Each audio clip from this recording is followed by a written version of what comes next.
Welcome back to the Barefoot Deacon series. I'm Deacon Kelly Jensen, and today I'd like to talk about prayer. When I was going through my dark night of the soul, which lasted for about a decade, prayer got to be a really hard thing for me because it seemed as though nothing was happening when I prayed, that there wasn't a connection with anything, there wasn't much of a response to my prayers. It just felt very empty. And so I will confess that I started to pray a lot less, mostly because I just didn't really believe as much in the power of prayer. But things started to change when I made my transition and moved and decided to do my life differently and start to take actions on my own behalf. And maybe God was just looking for a little more participation from me in my prayers. I think of prayer not just as talking to God, but as a conversation. So we're actually going to do 2 episodes on this topic.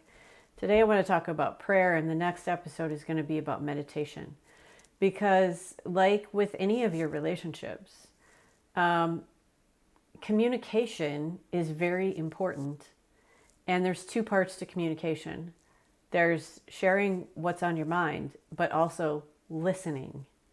And for me, praying is more about sharing what's on my mind, who's on my mind, the praying for other people, praying for situations in my life, gratitude. Those are all parts of prayer, I believe. But for me, meditation is the listening part. So we're going to talk about that in the next episode. But right now I want to talk about the actual prayer part. And a lot of people think about prayer as asking for things. And I do that as well.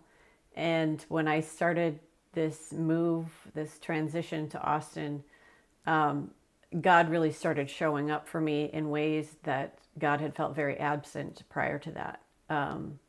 The fact that when I left Wisconsin, I didn't even know where I was going to live. But by the time I got to Austin the next day, I had a place to go and see, and I ended up living there for 3 months.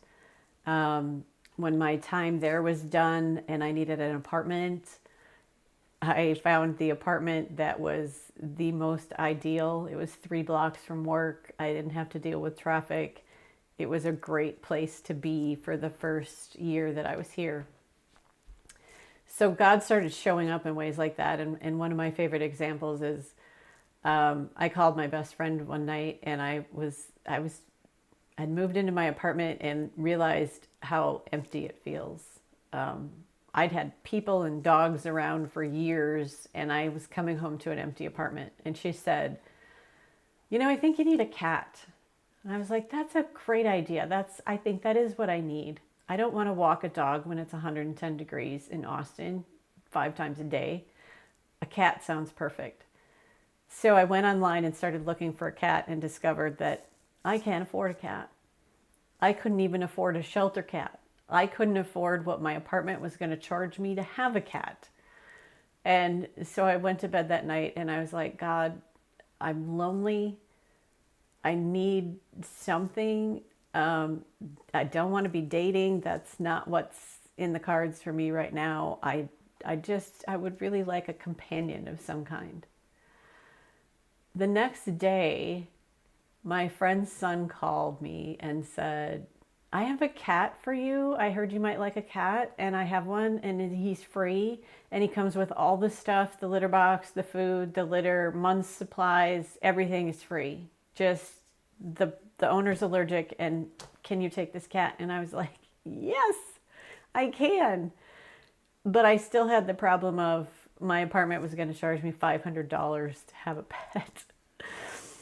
But I was still praying about it, and I hung out with another friend of mine, and she said, you have a chronic medical condition. You would qualify to have an emotional support animal, and you can register him as that, and then your apartment can't charge you.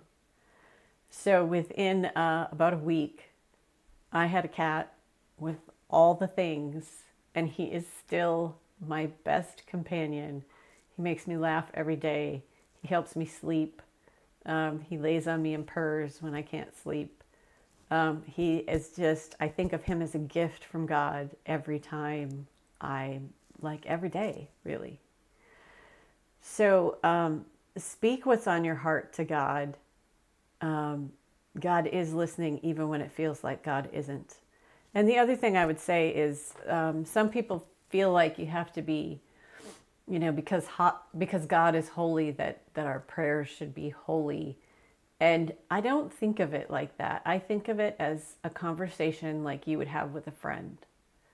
I've talked to some people who, because of situations in their life, they feel a little angry with God, but they don't feel like they can tell God that. I think God is big enough to handle it. I think you just need to be honest. Just say what's on your heart. You don't need fancy words. You don't need a fancy format. Just speak to God like you would to your best friend, because that's what the divine is. It's your best friend. And just in case you'd want to see.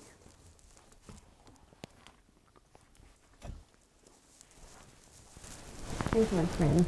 His name's Copper, and he's such a great gift to me. So I hope you'll take this into consideration and just talk to your best friend every day.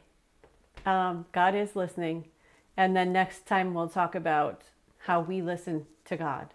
So thanks for tuning in. I'll see you next time.